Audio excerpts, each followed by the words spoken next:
أيها النبي إنا أرسلناك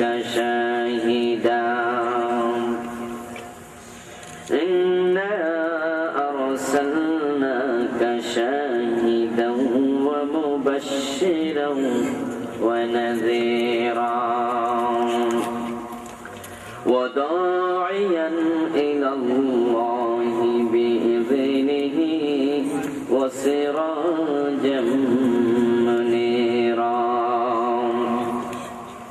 وبشر المؤمنين بأن لهم من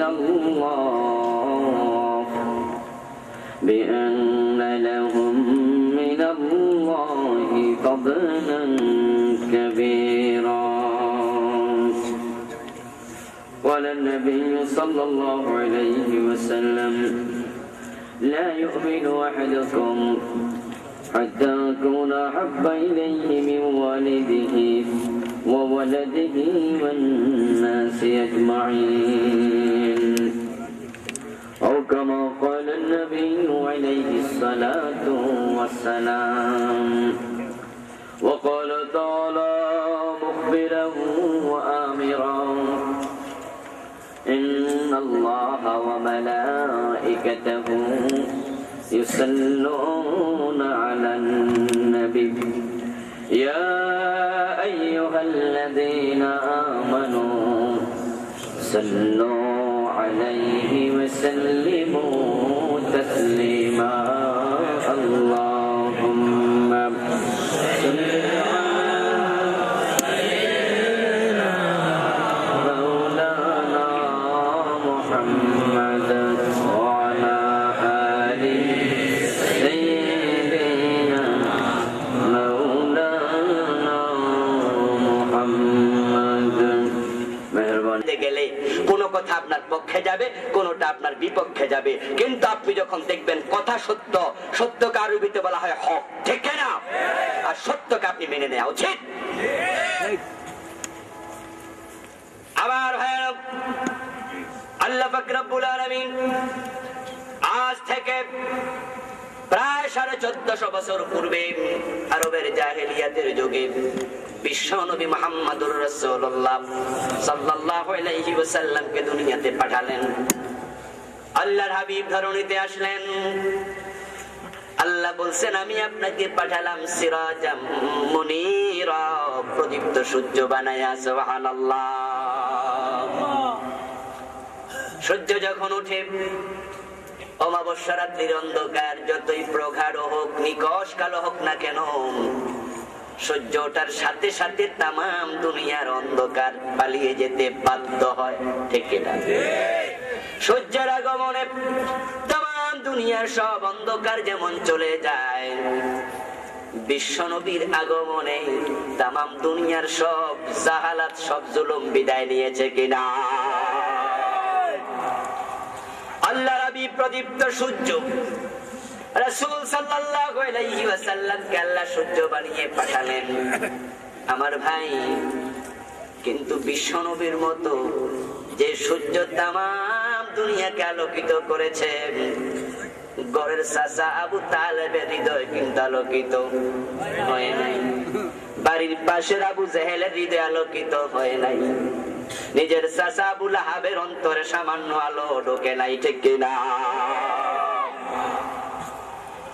আবার ভাইয়েরা, ঠিক মাহফিলের মাঝখানে বসে আছেন, কিন্তু আপনার কপাল যদি মন্দ হয়, হক গ্রহণ করার মানসিকতা না থাকে, তাহলে মাহফিল শুনে লাভ হবে না।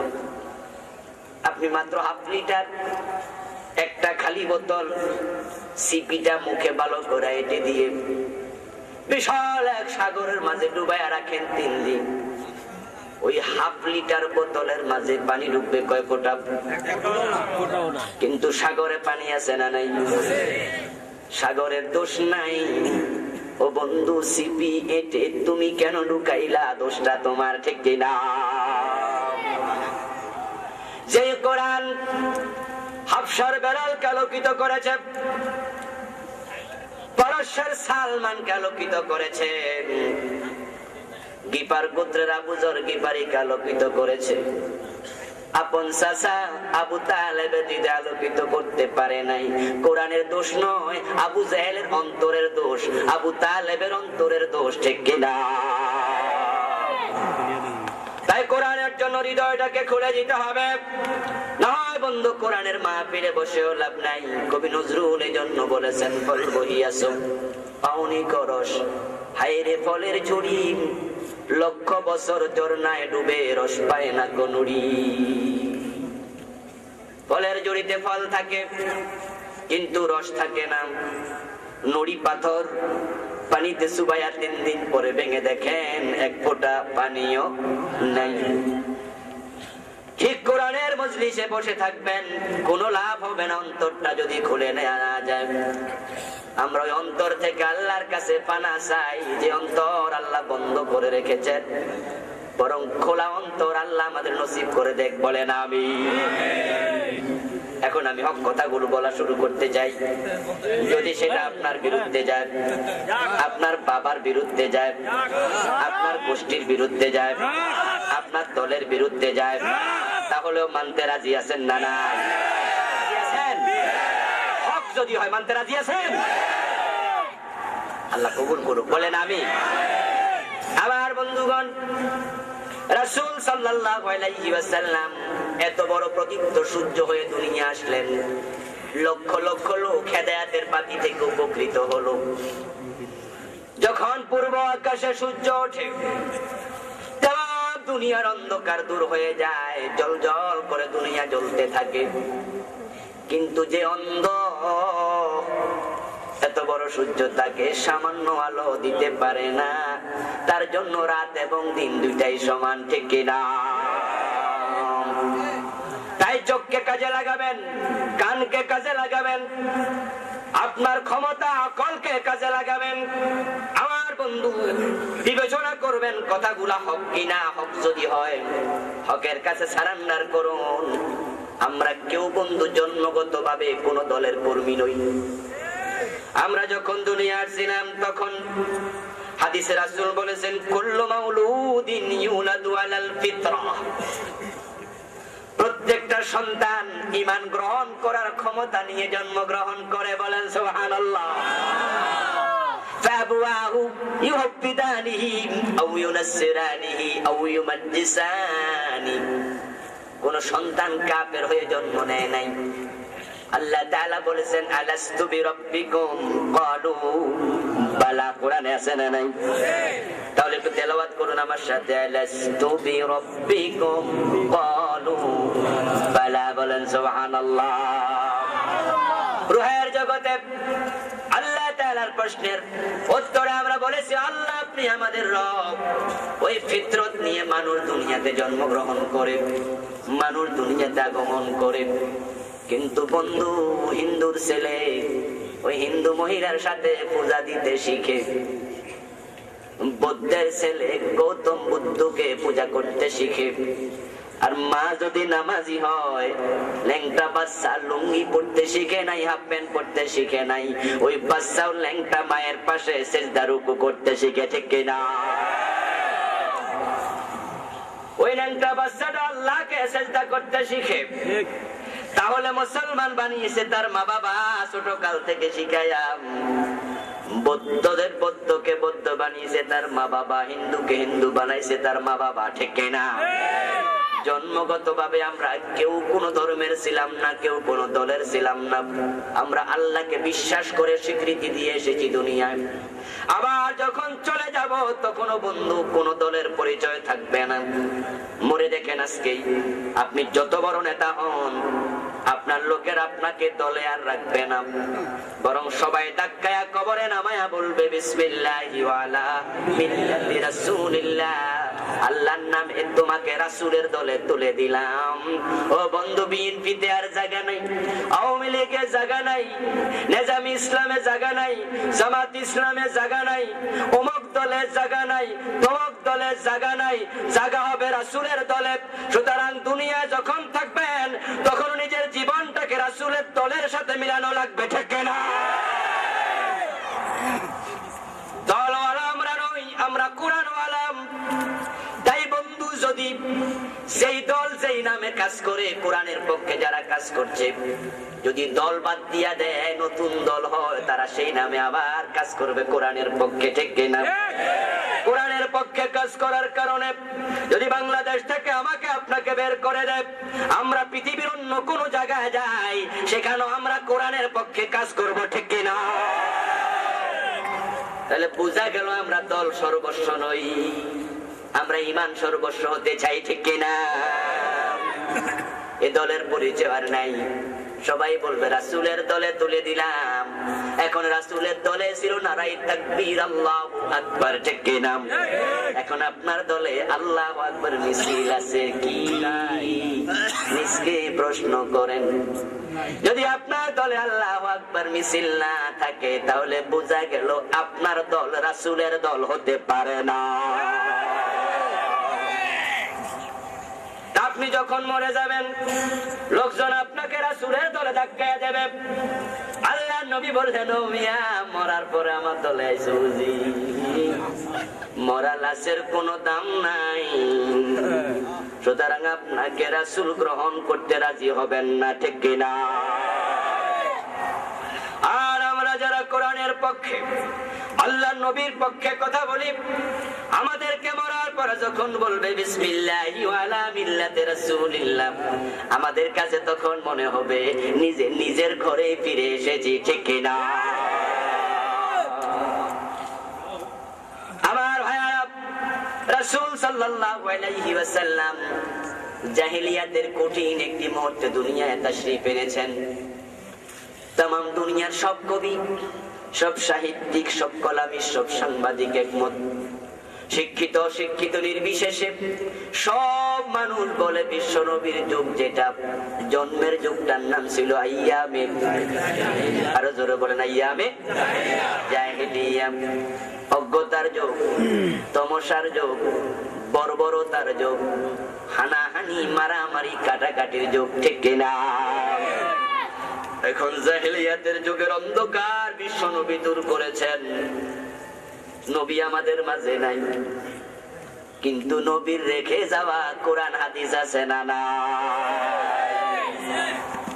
আমরা যারা 1400 বছর আগের সে যুগকে জাহেলিয়াতের যুগ বলছি, বন্ধু, হিসাব মিলায় দেখেন আমরা কম জাহেল না।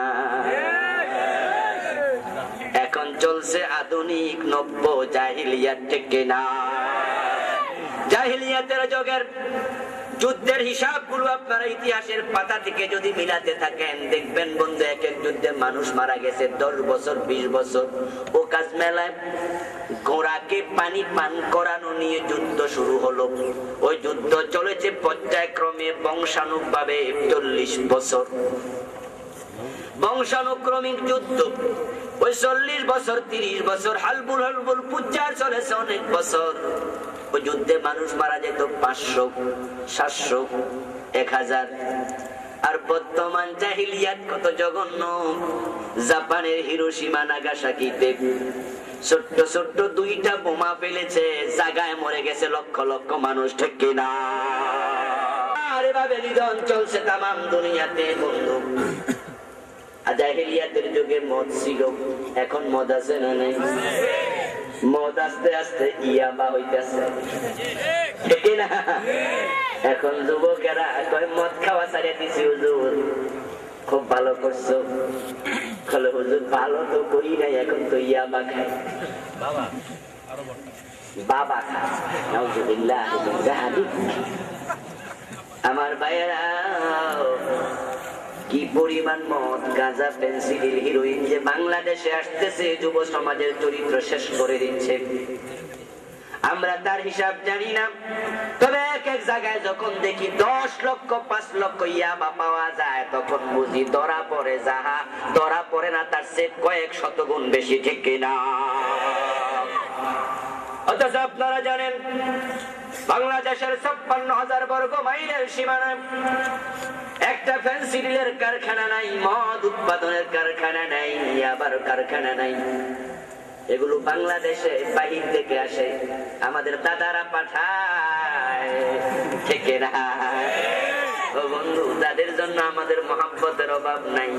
যাদেরকে আমরা দেখলে তরি, নইলে মরি, নইলে পাগল হই। ঠিক না? কথায় কথায় যাদের নাম বলি, উনারা বাংলাদেশের যুবকদের জন্য ফেন্সিডিল পাঠায়, গাঁজা পাঠাইয়া বা পাঠায় হেরোইন পাঠায়। ওনাদের বক্তব্য হলো খা খা, খাইয়া খাইয়া মইরা যা। এখন আমরা আলেমেরা ওয়াজ করেছি, 43 বছর ধরে ওয়াজ চলতেছে মদের বিরুদ্ধে, গাঁজার বিরুদ্ধে, কোনো লাভ হয় নাই। দিন দিন মদ গাঁজা বাড়তেছে, ঠিক কিনা? কারণ কি বন্ধু? কারণ হলো যারা ওয়াজে আসে তারা মদ খায় না, যারা মদ খায় তারা ওয়াজে আসে না। তাহলে ওয়াজের বিরুদ্ধে, মদের বিরুদ্ধে ওয়াজ করে কি লাভ? কার গায়ে পড়লো? যারা আছে তারা তো খায় না, যারা খায় তারা তো আইলো না। তো ওয়াজ ফাও কইরা কি লাভ? তাই ওয়াজ দিয়ে মদ বন্ধ হবে না। মদ বন্ধের জন্য ইসলামের মদখোরকে 80 বেত করে লাগাতে শুরু করে দাও। আল্লাহর আইন কায়েম করো, সংসদে আইন পাস করো, 2, 4, 20 জন, 10 জন, 50 জন লোককে 180 করে বেত লাগাও, টেলিভিশনে দেখাও। 1 সপ্তাহ লাগবে না, বাংলার সীমানার মদখোর পাওয়া যাবে না।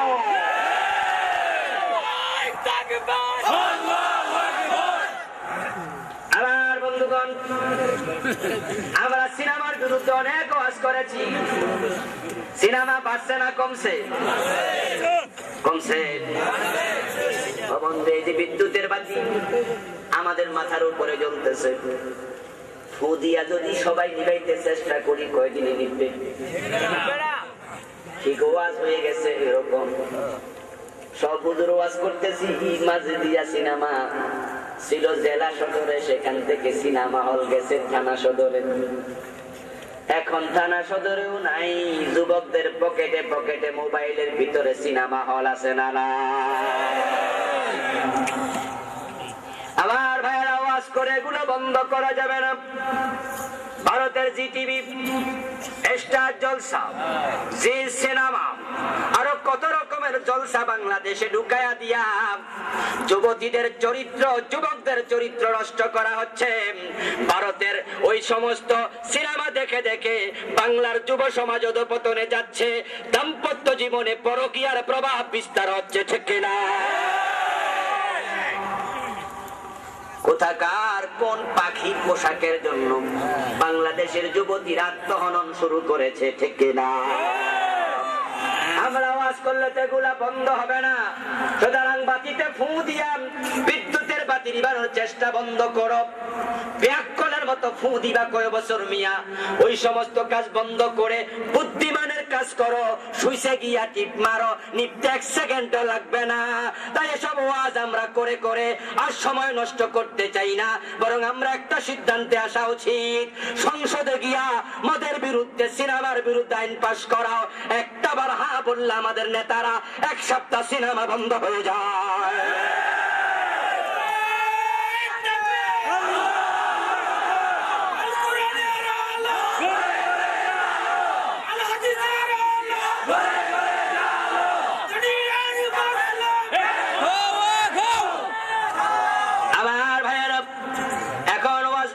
বন্ধ করে দেব এটা কিন্তু নয়। ওয়াজ চলবে, আইনও করা লাগবে। ওয়াজ কেন চলবে? ওয়াজ চলবে তাদের জন্য যারা এখনো সিনেমা দেখে না, তারা ওয়াজ শুনে শুনে যেন বুঝে এটা দেখা হারাম, ঠিক কিনা? আর যারা দেখে অভ্যস্ত হয়ে গেছে, সুদী ব্যাংক বানায়া ফেলছে, ওই সুদী ব্যাংকের মালিকরা আমাদের ওয়াজ শোনার জন্য আসে না। তারা হাজার হাজার কোটি টাকার মালিক, বাড়ি বনানি, গুলশান, ধানমন্ডি বাড়ি দাঁড়ায়। আমাদের মতো হুজুরদের কথা শুনলে মুস্কি হাসি দিয়া কয়, মৌলবীরা কি বুঝে? ঠিক না? ঠিক না? ওই সমস্ত জালেমগুলো আলেমদের বিরুদ্ধে কথা বলতে মজা পায়। হুজুররা কি বোঝে, মৌলবীরা কি বোঝে? এবং বেশি রাগ হইলে তো বলে, আরে মৌলবীরা বলুক, আমাদের কি মোল্লার দৌড়? এই প্রবাদ কিন্তু আমরা বানাই নাই, তারাই বানাইছে। কিন্তু যখন এই দেশের মুসলমান দেখায়া দিছে মোল্লার দৌড় মসজিদ না, মোল্লার দৌড় সংসদের মন্ত্রণালয় পর্যন্ত, ঠিক কিনা? যখন তারা দেখেছে তাদের প্রবাদ ভেস্তে যাচ্ছে, মোল্লার দর মসজিদে না, আল্লামা মুফাসসিরে কোরআন যখন সংসদের ভিতরে বক্তৃতা দিতেন, মানুষ তাকে শুধু ভাবতো তিনি বুঝি শুধুমাত্র বক্তা ওয়াইজ, কিন্তু সংসদে বক্তব্য দেওয়ার সময় সবগুলা এমপি তার চেহারার দিকে তাকায়া বক্তৃতা কেমনে দেয় শিখতো, ঠিক কিনা?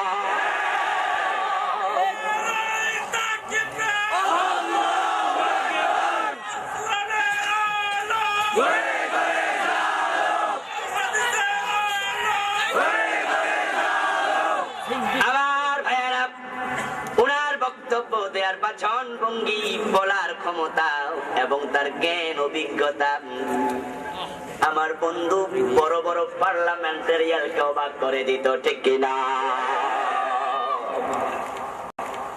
আল্লামা যখন ঢুকছিলেন সংসদ ভবনে, স্পিকার ছিলেন হুমায়ুন রশিদ চৌধুরী। আল্লামা দেখলেন প্রথম জীবনে যখন ঢুকতেছেন, তখন প্রথম দিন সবাই মাথা নত করে ঢুকছেন।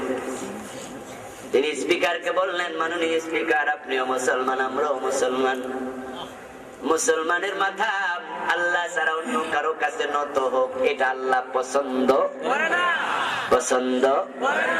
আরে ভাই কথা কন না কেন? কিছু কন না। আরে ভাই, সব কথা কি আমার দিয়া কয়া ছাড়বেন না? অংশগ্রহণ করুন। মুমিনের মাথা নত হবে শুধু কার কাছে? আল্লাহর কাছে। স্পিকার সাহেব তিনি মরহুম, তিনি মরে গেছেন, আল্লাহ তাআলা তাকে জান্নাত নসিব করুক বলেন আমি, কারণ তিনি একটা ভালো কাজ করে গেছেন। আল্লাহ আমাকে বলেছেন, হুজুর এ জাতীয় প্রস্তাব তো আর কেউ কখনো দেয় নাই। আপনি যা বলেছেন আমি আপনার কথার সাথে একমত, তবে আইনের ব্যাপার, তাই আপনি আইনি ভাবে একটু একটা নোটিশ দেন আমার কাছে, আমি সিস্টেমেটিক হয়ে এটা বন্ধ করব। আল্লামা নোটিশ করলেন, স্পিকার সংসদ থেকে সে আইন বাদ দিয়া দিল। আলহামদুলিল্লাহ, মুসলমান এমপিরা আল্লাহ ছাড়া কারো কাছে মাথা নত করা লাগছে না, ঠিক কিনা? এইভাবে আলেমদেরকে দেন সংসদে যেতে, আলেমরা একটা একটা করে সব ইসলামী আইন বাংলাদেশ থেকে দূর করাবে, ঠিক কিনা? ইসলামের মাঝে শান্তি আছে না নাই? বলেন শান্তি আছে না নাই? কোরআনের মাঝে শান্তি আছে না নাই? কোরআন কোন শুধুমাত্র কোন মুসলমান জাতির জন্য, কোন জাতির জন্য নয়, মুসলিম উম্মার জন্য নয়। কোরআনে আল্লাহ বলেছেন, হুদাল লিন্নাসি ওয়া বাইয়িনাতিন মিনাল হুদা ওয়াল ফুরকান। বলেন সুবহানাল্লাহ। কোরআন হচ্ছে হুদাল লিন্নাস, বিশ্ব মানবতার কিতাব, ঠিক না? মুসলমান মানুষ, হিন্দু কি মানুষ না? বৌদ্ধ কি মানুষ না? তো হুদাল লিন্নাস, কোরআন সব মানুষের জন্য, ঠিক না? বিশ্ব নবী শুধু মুসলমানের নবী না, না, কোরআনে আছে, কুল ইয়া আইয়ুহান নাসু ইন্নী রাসূলুল্লাহি ইলাইকুম জামিআ। বলেন সুবহানাল্লাহ। হে নবী আপনি বলেন, ইয়া আইয়ুহান নাস, ও মানুষেরা, ইন্নী রাসূলুল্লাহি ইলাইকুম জামিআ, আমি তোমাদের সবার জন্য আল্লাহর রাসূল। সুবহানাল্লাহ। আল্লাহ শুধুমাত্র আমাদের আল্লাহ, তিনি কি বৌদ্ধদেরকে বানান নাই? হিন্দুদেরকে বানান নাই? তিনি কি তাদের রব নয়? আল্লাহ হচ্ছেন আন্তর্জাতিক রব। কোরআন আন্তর্জাতিক কিতাব, রাসূল আন্তর্জাতিক নবী, ঠিক না? কোন দেশের সাথে, কোন সীমানার সাথে কোরআন, নবী এবং আল্লাহর সম্পর্ক নাই, বরং তামাম দুনিয়ার সাথে সম্পর্ক, ঠিক না? তাই কোরআনের শান্তি অবারিত। বৃষ্টি যখন হয় সবাই যেমন বৃষ্টি থেকে উপকার পায়, বাতাস যখন বয় সব মানুষ বাতাস থেকে উপকার পায়, অক্সিজেন গ্রহণ করতেছে, বৃষ্টির পানি গ্রহণ করছে। কোরআনের আইন যদি কায়েম হয়, কোরআনের শান্তি সবাই পাবে। চোরের হাত যদি কাটার আইন হয়ে যায়, ও হিন্দু ভাইরা, তোমরা ঘরের দরজা খুলে ঘুমাতে পারবা, কারণ কোন মুসলমান যদি হিন্দুর ঘরে চুরি করে, ইসলাম মুসলমান তার হাত কেটে দেবে, ঠিক কিনা? ও হিন্দু ভাইরা, বৌদ্ধ ভাইরা, কোরআনের আইনের শান্তি সবার জন্য অবারিত। যদি কোরআন কায়েম হয়ে যায়, কোন হিন্দু মেয়ের গায়ে যদি কোন মুসলমানের সন্তান হাত দেন, তাহলে ইসলামের আইনে পাথর মারা হবে, ইসলাম মুসলমানটাকেও ছাড়বে না। হিন্দু যুবতীরাও রাতের বেলায় স্বর্ণের গহনা পরে বাজারে যাবে, বাড়িতে যাবে, ওই হিন্দু নারীর দিকে চোখ তুলে তাকানোর সাহস কেউ করবে না। ইসলামের শান্তি সবার জন্য অবারিত। রাসূল সাল্লাল্লাহু আলাইহি ওয়াসাল্লাম আসলেন, সে যুগে অশান্তি সব দূর করে দিলেন। বিশ্বনবী জন্মের পরে আস্তে আস্তে করে বড় হতে থাকলেন। বয়স হলো গিয়ে 17। কত? 17 বছর বয়স। আল্লাহর হাবিব তাকিয়ে দেখছেন পুরা আরব সমাজ অন্যায় অনাচারে ডুবন্ত। আল্লাহর হাবিবের যৌবনকাল, তাগড়া যুবক, ভালো মন্দ বুঝার মতো ক্ষমতা আল্লাহ তাআলা ওনাকে পর্যাপ্ত পরিমাণ দিয়েছেন। তাই তিনি সিদ্ধান্ত নিলেন এই সমাজটাকে এভাবে আর ধ্বংসের দিকে যেতে দেয়া যায় না। 17 বছর বয়স, সমবয়সী যুবকদেরকে একত্রিত করলেন, করে বললেন আমরা অন্যায়ের বিরুদ্ধে একদল যুবক মাথা তুলে দাঁড়াতে চাই, তোমরা কে কে আসো আসো। একদল যুবক রাজি হলেন। বিশ্বনবী তাদেরকে একত্রিত করে একটা সংগঠন বানালেন। ওই সংগঠনটার নাম কি? হেল্পফুল ফুজুল, ঠিক না? এখন আমরা যারা দেশকে ভালোবাসি, আমাদের বাংলাদেশের শান্তি বর্তমানে নাই নাই নাই। শান্তি হয়ে গেছে এখন বহুল আপনার সুখ পাখির মতো। সবাই সুখ পাখির নাম শুনেছেন, জীবনে কোনোদিন দেখেন নাই। ঠিক আজকে আমরা শান্তির পিছনে দৌড়াচ্ছি, কিন্তু শান্তি আমরা দেখতে পাচ্ছি না। বরং ভাই আমার, তাম দুনিয়ার সব দেশ দিন দিন আগায়, বাংলাদেশ দিন দিন পিছায়, ঠিক না? তাকায়া দেখেন বন্ধু, রাস্তা আছে, রাস্তার চামড়া নাই, ঠিক না? অনেক জায়গায় বন্ধু চলতে গেলে এত কষ্ট পাই, মনে হয় বুঝি রাস্তার মাও নাই, বাবাও নাই, বড় ইয়াতিম যেমন অবহেলিত, ঠিক আমরা হয়ে যাচ্ছি অবহেলিত। প্রশ্ন করা হয় কেন নাই? উত্তর হলো বাজেট নাই। পৃথিবীর বিভিন্ন দেশ আগে টাকা দিত, এখন দেয় না। আমার বন্ধু এমন কেন এমনটা হবে? আর টাকা যা দেয় অর্ধেকটা চুরি হইয়া যায়, ঠিক না? যা দেয় তাও কাজে লাগে না। আপনি যে রাস্তায় চলছেন, ওই রাস্তায় যদি সরকার আপনাকে ডেকে নিয়ে নেতারা বলে 10 লাখ টাকা দিলাম, তোমার বাড়ির রাস্তাটা তুমি পাকা করো, সেখান থেকেও 3 লাখ টাকা চুরি করার সম্ভাবনা আছে না নাই? নিজের বাড়ির রাস্তাটাও বন্ধু আমরা চুরি করব, এটা আমাদের মনে হয় রক্তের লগে আস্তে আস্তে কইরা মিশা যাচ্ছে।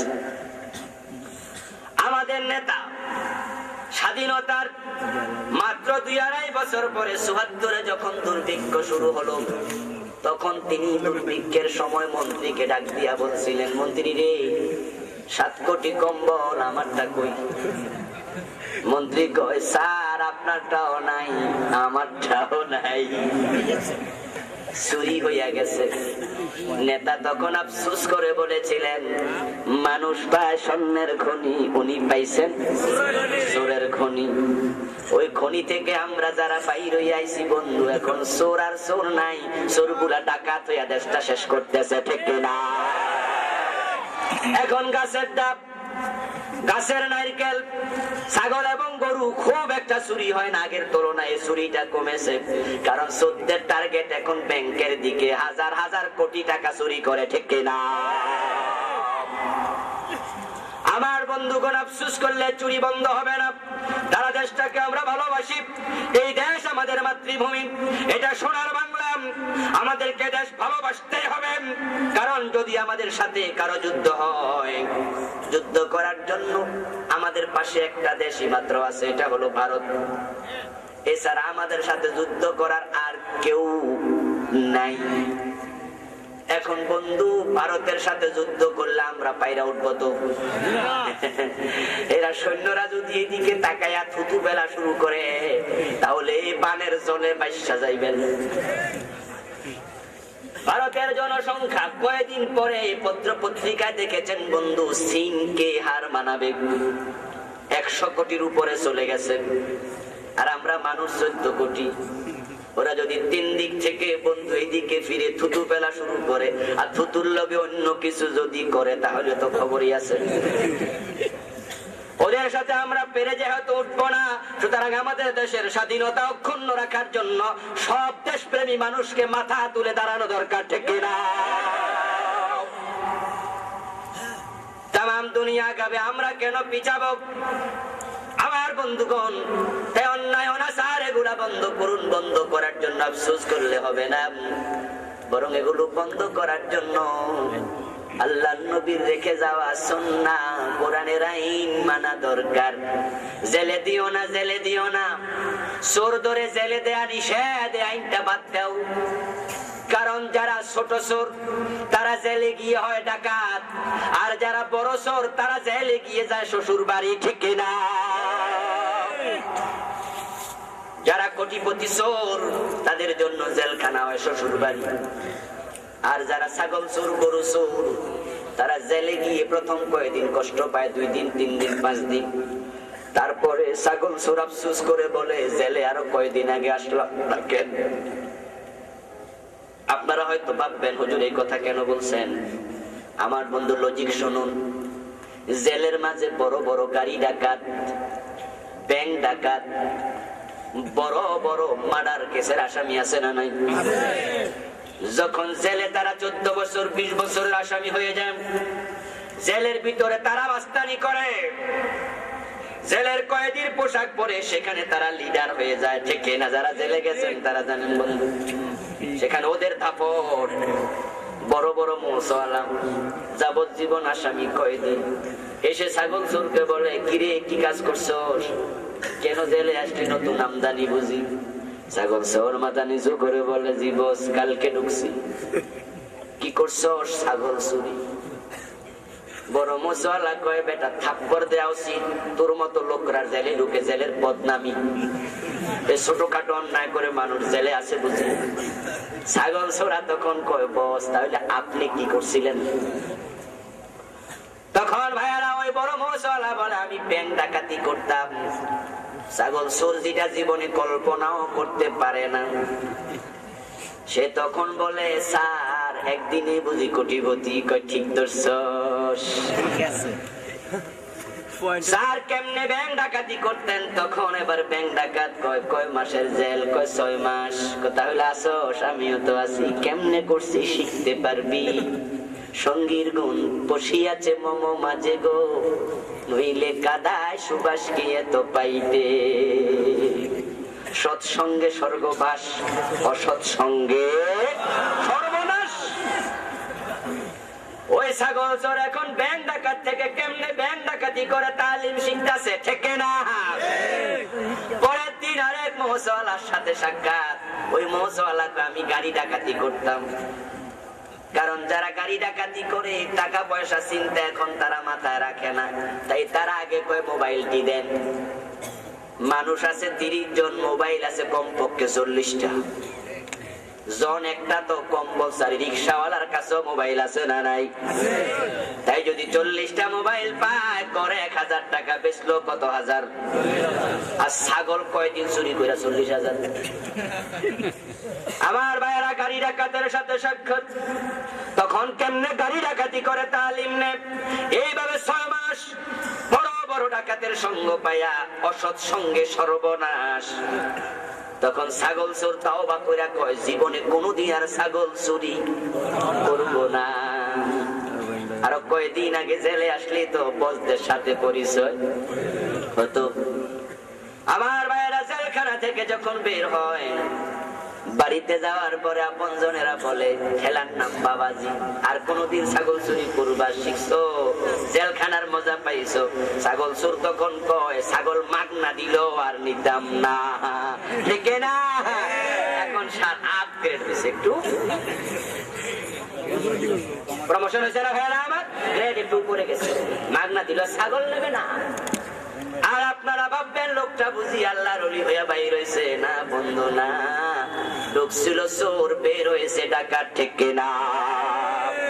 আর যারা কোটিপতি চোর, তারা এক একজনের শ্বশুর বাড়ির মতো আরামে থাকতেছে। যখন তারা বের হয়ে যায় তখন তারা আবার দ্বিগুণ উৎসাহে চুরি করে। আমার বন্ধু তাদের বাড়ির পাশে বাড়ি দ্বারা গিয়া চিৎকার দিয়ে বলেন, না ও মিয়া, ফখরুদ্দিনের আমলে তুমি চুরির কারণে জেল কেটেছো 13 মাস। তোমার মতো চোর কয়জন বাংলাদেশে আছে? দারোয়ান বের হয়ে আপনার জনমের মতো পিটুনি দিয়া বলবে, এত বড় সাহস, আমার স্যারের বাড়ির দিকে আঙ্গুল তুলে চোর বললি? মানহানির মামলা দিয়ে জেলে যাবে। উকিল জিজ্ঞাসা করবে, তোমার কাছে কি প্রমাণ আছে? আপনি বলবেন, প্রমাণ তো ফখরুদ্দিনের কাছে, কারণ জেলে তো সেই নিছিল, পত্র পত্রিকায় আমরা দেখেছি।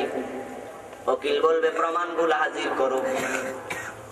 হাকিম বলবে, ঠিক, অর্ডার দেওয়া হলো। ফখরুদ্দিনের খুঁজে পাবেন না, কারণ বেড়া আমেরিকা যায় পলাইছে, বাংলাদেশে আর আসবেই না। জেলের ভিতরে পচা লাগবে, কোন প্রমাণ আপনার কাছে নাই, উনি যে চোর। কিন্তু যদি আল্লাহর আইনে জেলে না দিয়া হাত কেটে ফেলা যেত 2-4 জন এমপি, 2-4 জন মন্ত্রী, 2-4 জন সচিব, যাদের চুরি প্রমাণিত হয়েছে, হাত যদি কেটে দেয়া যেত, তাহলে আমরা প্রমাণ লইয়া হাঁটা লাগতো না, পুরা জীবন উনি নিজেই প্রমাণ লইয়া হাঁটা লাগতো, ঠিক কিনা? একজন নেতার হাত কাটা দেখে 1000 নেতা শিক্ষা নিত, একজন সচিবের হাত কাটা দেখে শত শত সচিব শিক্ষা নিত, ঠিক কিনা? আমার বন্ধু, দেশটা এমনি ভালো হয়ে যেত। কিন্তু আমরা তো আজকে কোরআনের দিকে আসো বললে এখানে অনেকে রাজনীতির গন্ধ খোঁজে, ঠিক কিনা? এই জন্য কপালটা পুড়ে যাচ্ছে। রাসূল সাল্লাল্লাহু আলাইহি ওয়াসাল্লাম 17 বছর বয়সে হিলফুল ফুজুল সংগঠন বানালেন, বানায়া মানুষকে কোরআনের দিকে ডাকতে থাকলেন। বয়স হলো 40। দীর্ঘ 23 বছর মানুষকে কোরআন, মানুষকে ইসলামের দিকে, শান্তির দিকে ডাকলেন। যদিও তিনি নবী হন নাই, ইসলামের আইনগুলো ছিল না, কিন্তু ইসলামের শান্তির পানি তখনও ছিল, ঠিক কিনা? চুরি করো না, ডাকাতি করো না, মেয়েদেরকে জীবিত কবর দিও না, মদ খেও না, এই কথাগুলোই রাসূল বলেছেন। ইসলামের মাঝে ওই কথাগুলো আছে না? না। কিন্তু কথাগুলো রাসূল যখন বলেছিলেন তখন কোরআন থেকে বলেন নাই, নিজের চিন্তা থেকে বলেছেন। দীর্ঘ 23 বছর দাওয়াত দিলেন, কিন্তু একজন লোক মদ ছাড়লো না, গাঁজা ছাড়লো না, ভালো হলো না।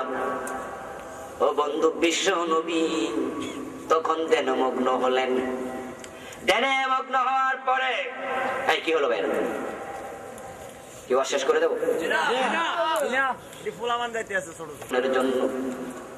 আল্লাহর হাবিব সাল্লাল্লাহু আলাইহি ওয়াসাল্লাম সমাজ পরিবর্তন করার চিন্তা যখন ধ্যান করতে শুরু করলেন, জিবরিল আমিন হাজির হয়ে গেল। বলেন সুবহানাল্লাহ।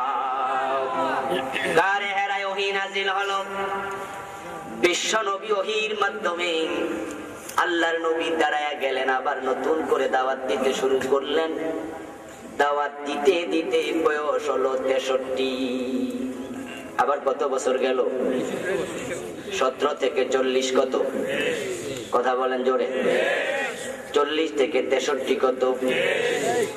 প্রথম 23, পরে 23, কিন্তু প্রথম 23 রেজাল্ট নাই, একজনও ভালো হয় নাই। পরের 23 বছরে শুধু ভালো নয়, লক্ষাধিক সাহাবী এক একজন আকাশের নক্ষত্রের মতো দামি হয়ে গেল, ঠিক কিনা? আল্লাহর হাবিব প্রথম বছর প্রথম 23 দাওয়াত দিলেন, রেজাল্ট হলো না। পরের 23 ফুলে ফলে সুশোভিত রেজাল্ট। কোন কারণ আছে না নাই? কারণটা কি? প্রথম 23 বছর কোরআন ছিল না, পরের 23 বছর কোরআন ছিল, ঠিক কিনা? তো কোরআন ছাড়া যদি মুহাম্মদ ইবনে আব্দুল্লাহ দুনিয়ার সর্বশ্রেষ্ঠ মানুষ, উনি মানুষকে শান্তি দিতে না পারেন, ভালো করতে না পারেন, 43 বছরে কোরআন ছাড়া আমাদের নেতারা পারে নাই, 4300 বছরও পারবে না। সেই কোরআন দিয়ে বিশ্ব নবী জাহেলিয়াতের জাহালাত দূর করে ফেলেছিলেন। ওই কোরআন আমাদের কাছে হুবহু যেহেতু এখনো আছে, সুতরাং কোরআন যদি বাংলার জমিনে কায়েম করা যায়, এই নব্য জাহিলিয়াত দূর হয়ে যাবে। কিন্তু বন্ধু, আমরা যখনই মানুষদেরকে বলি কোরআনের কাছে আসুন, আপনি দেখবেন বন্ধু, নামাজের ওয়াজ করেন, সব মুসলমান শুনবে, সবাই বলবে ঠিক। রোজার ওয়াজ করেন, রোজা রাখো, বলবে ঠিক। আর যে বলবেন চোরের হাত কাটো, ডাকাত শুলে দাও, জমিন আল্লাহর, আইন চলবে আল্লাহ, সে কাজ করার জন্য বন্ধু আসো, তখনই বলবে হুজুর আমি রাজনীতি করি না। এমন কিছু নামাজি আছে না নাই? আলেম আছে না নাই? এমন কিছু পীর সাহেবের মুরিদ আছে না নাই? যে নামাজের কথা বলবেন একমত হয়ে যাবে, রোজার কথা বলবেন একমত হবে, কিন্তু আল্লাহর আইন কায়েমের কথা বললে রাজনীতি করার গন্ধ খোঁজ। আমি রাজনীতি করি না। আমি আপনাকে রাজনীতি করার জন্য কইলাম কখন? আমি তো আপনাকে রাজনীতি করতে বলি নাই। আমি তো বলেছি আল্লাহর আইনের দিকে আসেন, আল্লাহর আইন বাংলাদেশে কায়েম করেন। তখন আপনি বলছেন রাজনীতি করেন না, আপনি দল করেন না। অথচ আপনি যখন মরে যাবেন, তখন রাসূলের দলে আপনি যাবেন। বিশ্বনবী 10 বছর মদিনার প্রেসিডেন্ট ছিলেন, আল্লাহর আইনে দেশ চালাইলেন। আল্লাহর আইনে দেশ চালানো যদি রাজনীতি হয়, এই রাজনীতি না করলে রাসূল তো আপনাকে দলে নেবে না, ঠিক কিনা? আমার ভাইরা, রাসূল সাল্লাল্লাহু আলাইহি ওয়াসাল্লাম প্রথম 23 বছর দাওয়াত দিলেন, মানুষকে ভালো হও বললেন, কিন্তু মাইর খাইছেন কয়দিন?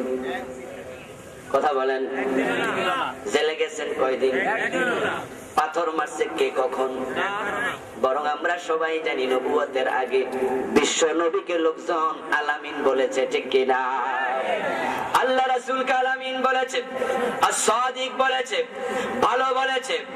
কিন্তু যখন তিনি কোরআন দিয়ে কোরআনের আইনের কথা বলা শুরু করলেন, আপন চাচা আবু লাহাব পাথর মারতে শুরু করেছে। ঠিক আজকে বন্ধু, আমরা বাংলাদেশে যারা আল্লাহর কোরআনের আইনের কথা বলে, ওই লোকগুলাকে জেলে ঢুকায়া ফাঁসি দেওয়ার পায়ে তারা চলছে, ঠিক কিনা? বিশ্ববিখ্যাত মুফাসসির, তাম দুনিয়ার মানুষের কাছে যার পরিচিতি মুফাসসির হিসাবে, তিনি যদি বাংলার জমিনে কোরআনের আইনের কথা না বলতেন, তাহলে বন্ধু তাকে একদিনও জেল কাটা লাগতো না, ঠিক কিনা? তার একটাই অপরাধ যে তিনি যেখানে তাফসীর করতেন, যেখানে কথা বলতেন, সেখানে তিনি বলতেন জমিন যার, আইন তার, ঠিক কিনা? মানুষের আইনে দেশ চালানো যাবে না। কোরআনের কথা বলার কারণে আজকে চার দিক থেকে অক্টোপাসের মতো ষড়যন্ত্র উনার ব্যাপারে। অথচ বন্ধু তিনি তার ছেলের লাশ সামনে রেখে আল্লাহকে সাক্ষী রেখে বলেছিলেন, ওই সময়ের সামান্য কাদা উনার গায়ে লাগে নাই, ঠিক কিনা? আসলে বন্ধু, আপনি যদি আমার কথার সাথে দ্বিমত পোষণ করেন, করুন। গণতন্ত্রের মৌলিক কথাই হলো মত প্রকাশের স্বাধীনতা। আপনি আমার সাথে দ্বিমত করতে পারেন, আপনার মতের প্রতি আমি শ্রদ্ধা রেখে বলবো, শোনা কথা বিশ্বাস করা দরকার নেই। আমি যা বলি তাও বিশ্বাস করবেন না। যারা ওনাকে ধর্ষণকারী, হত্যাকারী বলছে, তাদের কথাও বিশ্বাস করা দরকার নাই। আল্লামা আমাদের মাঝে নাই, কিন্তু উনার তাফসীরের ক্যাসেট এখনো বাজারে আছে না নাই? আপনি একটা ক্যাসেট কিনুন, বাড়িতে গিয়ে 1 ঘন্টা মনোযোগ দিয়ে উনার তাফসীর শুনুন। বন্ধু, তাফসীরের প্লেয়ার, ক্যাসেট প্লেয়ারটা বন্ধ রেখে আপনার বিবেককে আপনি প্রশ্ন করুন। বিবেক হলো এই জমিনের সবচেয়ে বড় আদালত। আপনি বলুন, যেই লোকের কোরআনের আয়াত শোনার সাথে সাথে মুসলমানের হৃদয়টা গলে যেতে থাকে, ঠিক কিনা? উনি যখন তাফসীর করতেন বন্ধু, তখন বাংলার মুসলমান পাগলের মতো হাজির হতে থাকতো। আজ থেকে 20 বছর 25 বছর আগে যান, এই দেশে ওয়াজ মাহফিলের ইতিহাস নতুন নয়। ওয়াজ মাহফিল এক সময় হতো, তাফসীর মাহফিলের নামে কোন তাফসীর আমরা দেখতাম না। ওই ওয়াজে বক্তাগণ আসতেন, কিসসা কাহিনী বলে বলে সময় শেষ। ফাঁকে ফাঁকে কিছু উর্দু এবং ফার্সি শেয়ার বলতেন। 2 ঘন্টা 2.5 ঘন্টা ওয়াজ হতো, কোরআন হাদিসের ধারে কাছেও যেতেন না। এইভাবে ওয়াজ মাহফিল শেষে মানুষ বাড়ি চলে যেত। কি বিষয় ওয়াজ হয়েছে বিষয়বস্তুটা স্পষ্ট হতো না। তাই ওয়াজ মাহফিল গুলোতে যে কয়জন মানুষ হাজির হতো 80% ছিল বুড়া মানুষ। যুবকেরা ওয়াজে এসে মজা পেত না, তাই তারা চা দোকানে বসে আড্ডা দিত, যাত্রার প্যান্ডেলে যেত, সিনেমা হলে যেত। বুড়া মানুষগুলো ওয়াজ শুনে বাড়ি যেত, কি বিষয় ওয়াজ মনে থাকতো না।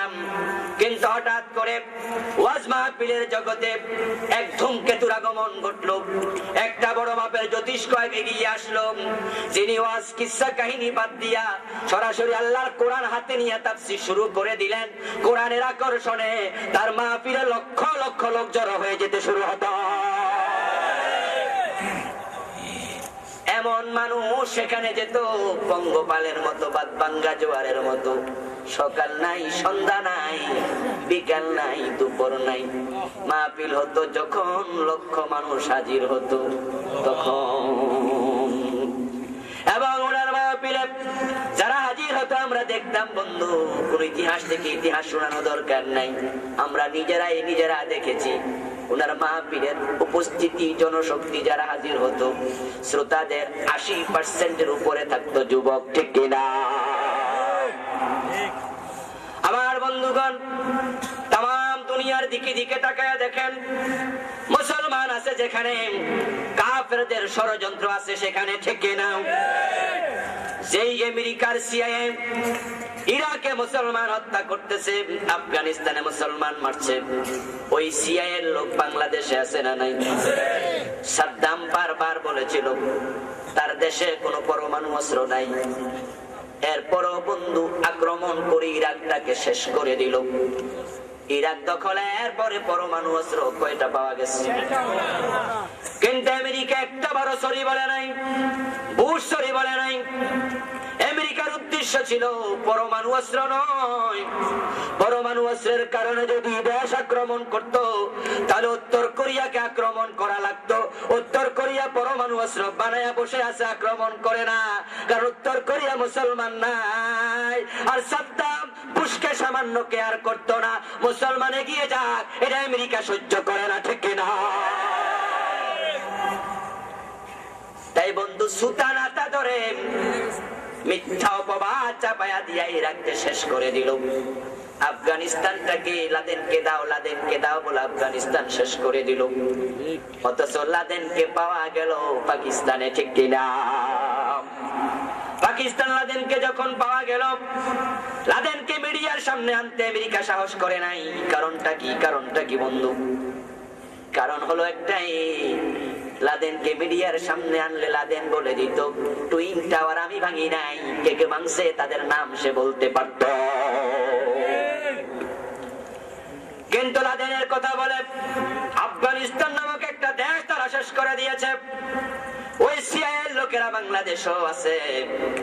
ইসরায়েলে মুসলমান হত্যা করছে, ফিলিস্তিনে মুসলমান হত্যা করছে। যে ইসরায়েলের সৈন্যরা, তাদের গোয়েন্দা বিভাগের নাম হলো মোসাদ। ওই ইসরায়েলের গোয়েন্দা বাংলাদেশে আছে না নাই? ইসলামের বিরুদ্ধে তাদের অবস্থান অনেকটাই রসুনের মতো। রসুন আপনারা দেখেছেন বন্ধু, মাথার দিকে তাকাইলে কোষকোষ দেখা যায়, কিন্তু গোড়ার দিকে এক জায়গায়, ঠিক কিনা? আজকে যে ভারতে বর্তমান যিনি ভারতের প্রধানমন্ত্রী নরেন্দ্র মোদী, তার নেতৃত্বে গোদরা রেল স্টেশনে দাঙ্গা লাগায়া 2000 মুসলমানকে আগুন লাগায়া পোড়ানো হয়েছে, ঠিক কিনা? এই মোদী বাজপেয়ীর নেতৃত্বে বাবরি মসজিদ ভাঙ্গা হয়েছে বন্ধু, আপনারা জানেন। ওই হিন্দুরা মুসলমান নিধন করছে ভারতে। কাশ্মীরে এমন কোন দিন নাই যেদিন কোন না কোন মুসলমানের রক্তে কাশ্মীরের জমিন রঞ্জিত হয় না। আবার ভাইয়েরা, 47 সন থেকে আজ পর্যন্ত কাশ্মীরের মুসলমানরা স্বাধীনতা পায় নাই। সেখানে নাগরিক মুসলমান আছে যে কয়জন, ভারতের সৈন্য আছে সেই কয়জন, প্রতি মুসলমানের সাথে একজন একজন সৈন্য। মুসলমান মায়েদেরকে, মুসলমান বোনদেরকে যখন তখন তারা হায়নার মতো ইজ্জত লুটে নিচ্ছে।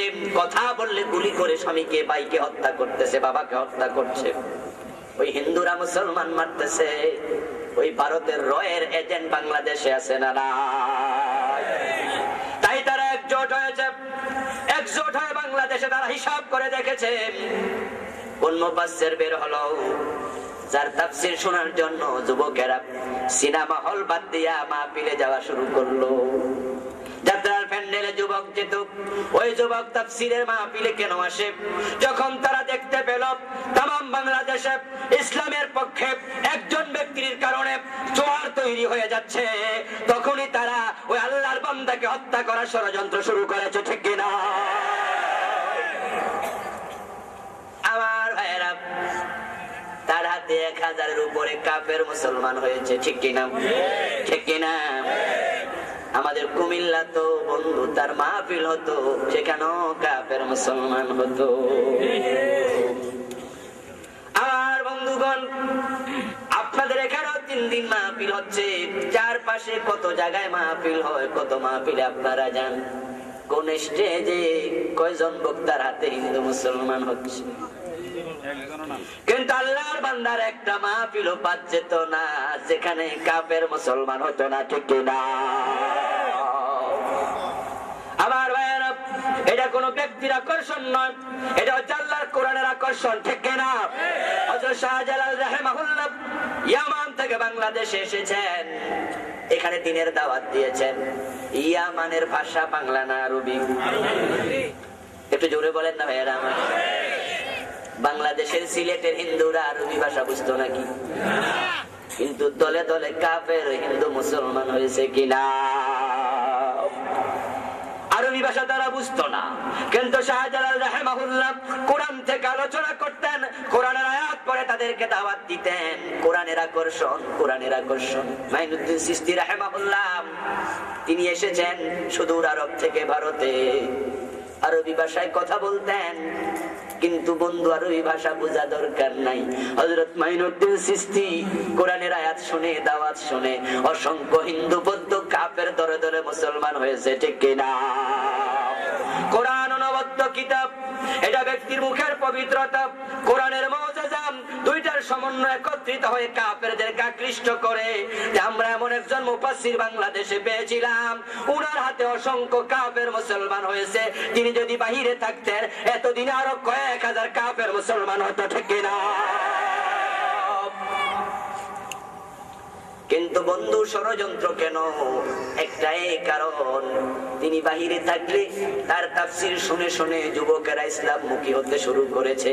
আর যেই জাতির যুব সমাজ ইসলামমুখী হয়ে যায়, ওই জাতিতে ইসলামের বিপ্লব কেউ ঠেকাতে পারে না।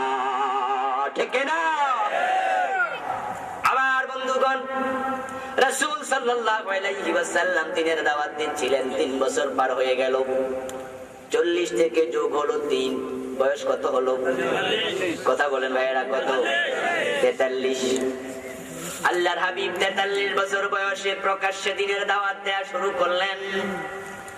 প্রথম 3 বছর দিলেন গোপনে, প্রকাশ্যে যখন দ্বীনের দাওয়াত দেয়া শুরু করলেন, তখন এই জালেম গুলো রাসূলকে মিথ্যুক বলল, গণক বলল, জাদুকর বলল, কবি বলল। ঠিক না? ঠিক কোরআনের দাওয়াত দিতে গিয়ে বন্ধু, আমরা যারা স্বাধীনতার সময় জন্মই নেই নাই, আমরাও রাজাকার শোনা লাগে। ঠিক না? আবার 75 আমার জন্ম, স্বাধীনতার 4 বছর পরে, কিন্তু এ পর্যন্ত ডজনে ডজনে বা রাজাকার গালি শুনেছি।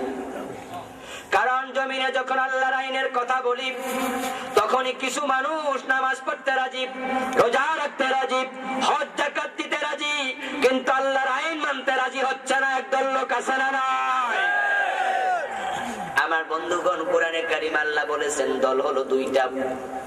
একটার নাম আসহাবুল ইয়ামিন, তাদের আরেক নাম হিজবুল্লাহ, আরেকটা হলো আসহাবুশ শিমাল, তাদের নাম হচ্ছে হিজবুশ শয়তান। আসহাবুল ইয়ামিন ফিল জান্নাহ, আসহাবুশ শিমাল ফিন নার। রেজাল্ট হলো যারা ডানপন্থী তারা জান্নাতি। আসহাবুল ইয়ামিন বাংলা অর্থ ডানপন্থী, তারা হলো জান্নাতি। আসহাবুশ শিমাল বামপন্থী, তারা হলো জাহান্নামী। এখন বাংলাদেশে নিজেদেরকে বামপন্থী পরিচয় দেয় একদল লোক আছে না নাই? কথা বলুন বন্ধু, আছে না নাই? ওই যারা নিজেদেরকে লেফটিস্ট বলে, বামপন্থী বলে, তারা জাহান্নামী। কারণ তারা জমিনে আল্লাহর আইন সহ্য করছে না, ঠিক না?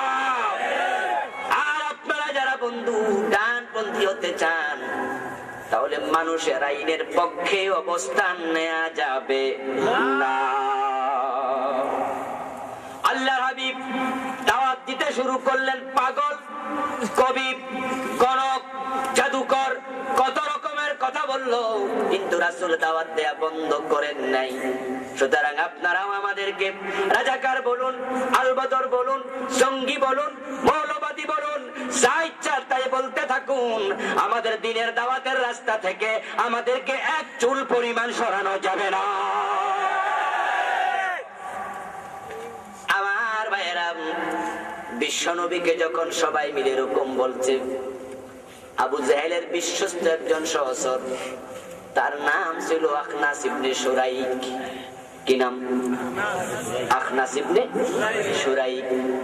আখনাস ইবনে শুরাইক আবু জাহেলকে একদিন প্রশ্ন করছে, নেতা, আপনার ভাতিজা মুহাম্মদ বলুন সাল্লাল্লাহু আলাইহি ওয়াসাল্লাম আমাদের মাঝে 43 বছর সময় পার করছে, তাকে জীবনে কোনদিন মিথ্যা কথা বলতে শুনি নাই, কিন্তু এখন আমরা সবাই মিলে তাকে মিথ্যুক বলতেছি, পাগল বলছি, গণক বলছি, জাদুকর বলছি, কিন্তু আপনার ভাতিজা খেপে গিয়ে আমাদেরকে একটা কটু কথাও বলে না।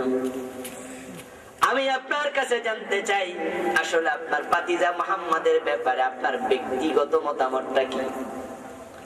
আবু জাহেল বলতেছে, আখনাস, এমন প্রশ্ন করলি যে প্রশ্নের উত্তর মানুষে জানলে বিপদ হবে। আখনাস ডানে বামে সামনে পিছে তাকায় বলে, নেতা, কেউ নাই, কেউ নাই। আপনি বলতে পারেন নির্দ্বিধায়। আবু জাহেল তখন উত্তরে বলে, আমার ভাতিজা মুহাম্মদ জীবনে কোনোদিন মিথ্যা কথা বলে নাই, এখন যে সে নবী এটাও মিথ্যা না। আবার বন্ধুগণ, যে দুইজন সেখানে গোপনে কথা বলছে, দুইজনের মাঝখানে আরেকজন আছে না নাই? তিনি কে? জোরে বলেন না, তিনি কে? আল্লাহ তাআলা আয়াত নাযিল করে দিলেন, কোরআনের আয়াত, ইন্নাহুম ফাইন্নাহুম লা ইউকাযযিবুনাকা ওয়ালাকিন্নাজ যালিমিনা বিআয়াতিল্লাহি ইয়াজহাদুন। গুনাহগুলো মাফ করে দাও, আমাদের সালাম তোমার বন্ধুর রওজা মুবারকে পৌঁছায়া দাও। হে আল্লাহ, আমরা যারা হাত তুলেছি, কারো মা নাই, বাবা নাই, দাদা নাই, দাদি নাই, আপনজন প্রিয়জন দুনিয়ায় নাই, মেহেরবানি করে সবার কবরে সওয়াব পৌঁছায়া দাও। আয় রাব্বাল আলামিন, আজকের মাহফিল খানা কবুল করে নাও। হে আল্লাহ, মাহফিলের জন্য যারা টাকা দিলেন, পয়সা দিলেন, বুদ্ধি পরামর্শ দিলেন, মাহফিলকে সফল সার্থক করলেন, মেহেরবানি করে সবার আপনজনের কবরে সওয়াব পৌঁছায়া দাও। হে আল্লাহ, আমরা যারা অসুস্থ আছি সুস্থ করে দাও। হে আল্লাহ, বিশেষ করে ওয়ার্ডের মেম্বার জনাব কবির সাহেবের আম্মা জান অসুস্থ, দোয়া চাওয়া হয়েছে মুনিব, মেহেরবানি করে তার আম্মা জানকে সুস্থ করে দাও।